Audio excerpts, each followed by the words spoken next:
Récemment, un de mes abonnés réagissait à une de mes vidéos dans laquelle je prétendais que la Russie s'appauvrissait. Elle est la 4e puissance mondiale devant le Japon et l'Allemagne, m'écrivait-il offusqué. Franchement, ça m'a d'abord fait sourire parce que, comme beaucoup d'Européens, j'avais tendance à voir la Russie comme un pays déclassé, fragilisé à la fois par la guerre en Ukraine et par les sanctions. Mais comme toujours, lorsque je reçois ce genre de commentaires, je fais des recherches. Et là, surprise, ce n'était pas complètement faux.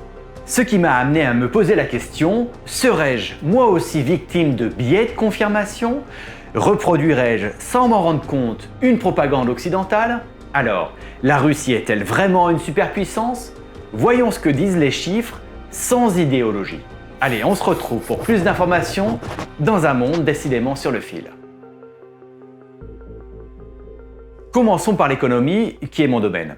Oui, selon le PIB en parité de pouvoir d'achat, appelé encore PPA, la Russie se classe à la 4e place mondiale avec environ 7 trillions de dollars.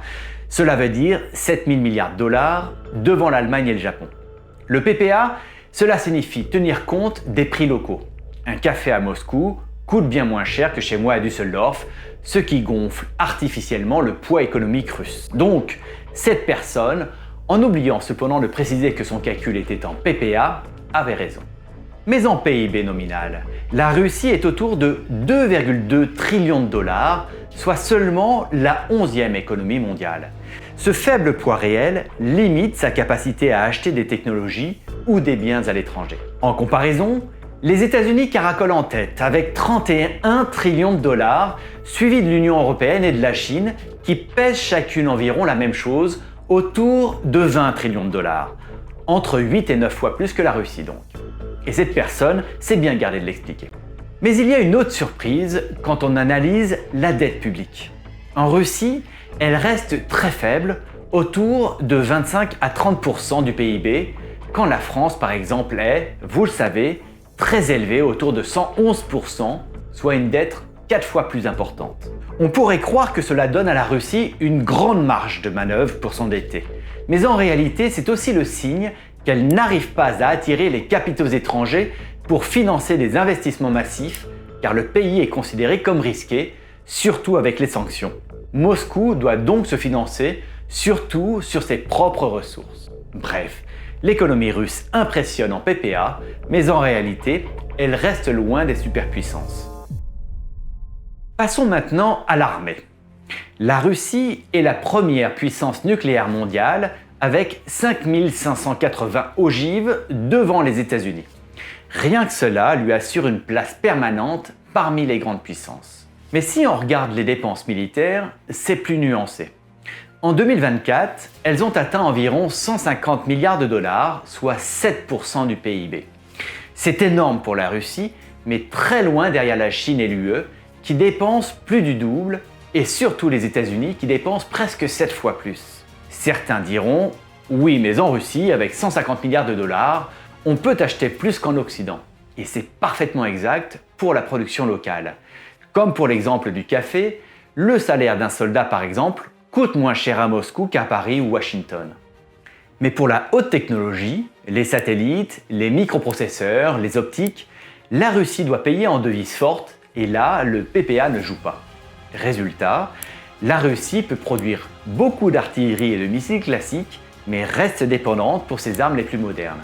En Ukraine, et vous le savez probablement, on a d'ailleurs retrouvé dans les missiles russes des puces électroniques occidentales et on le sait tous, des drones importés d'Iran.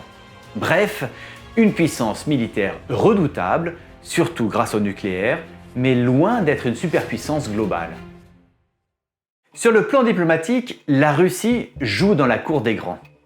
Avec la Chine, elle affiche une alliance étroite. Xi Jinping et Vladimir Poutine se sont rencontrés près de 40 fois depuis 2012.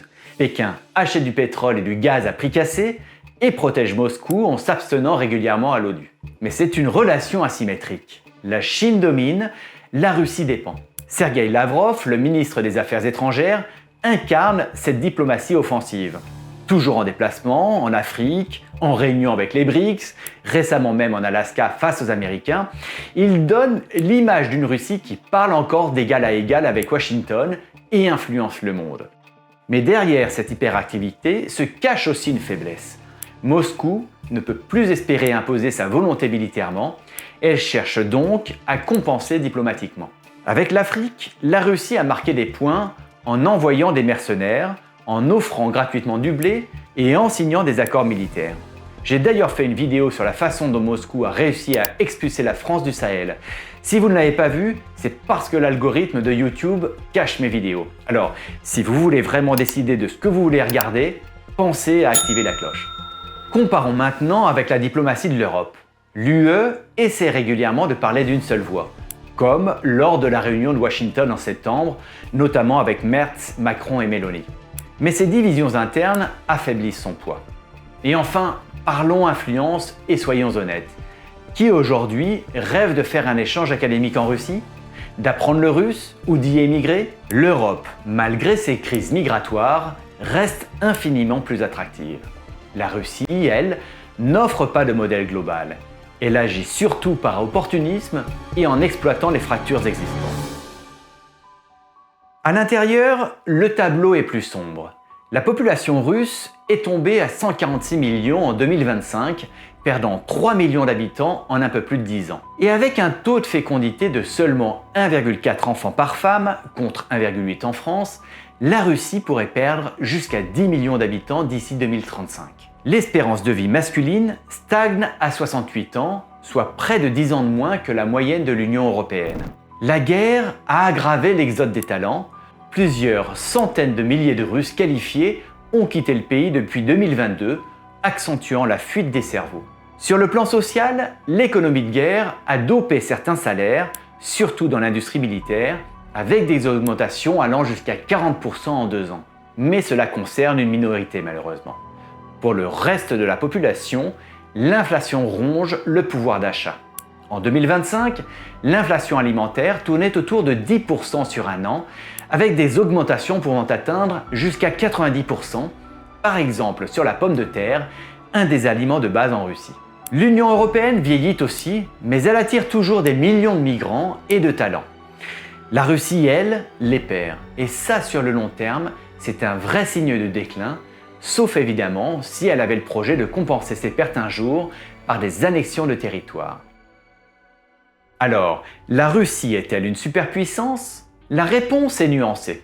Elle est forte sur certains aspects, l'énergie, le nucléaire, sa résilience militaire, une diplomatie habile, mais faible sur d'autres, comme l'économie réelle, la dépendance technologique et sa démographie. En réalité, la Russie n'est pas une superpuissance au sens américain ou chinois. Elle est autre chose, une puissance que l'on pourrait nommer perturbatrice, capable de bloquer, de déstabiliser, de forcer le monde à la regarder, mais sans proposer de modèle alternatif réellement attirant.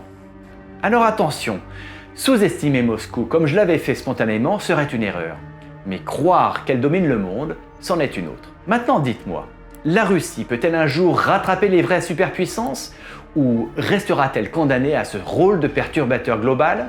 Dites-moi ce que vous en pensez dans les commentaires, que je lis toujours et auxquels je réponds quand ils peuvent enrichir la discussion. Merci et à bientôt.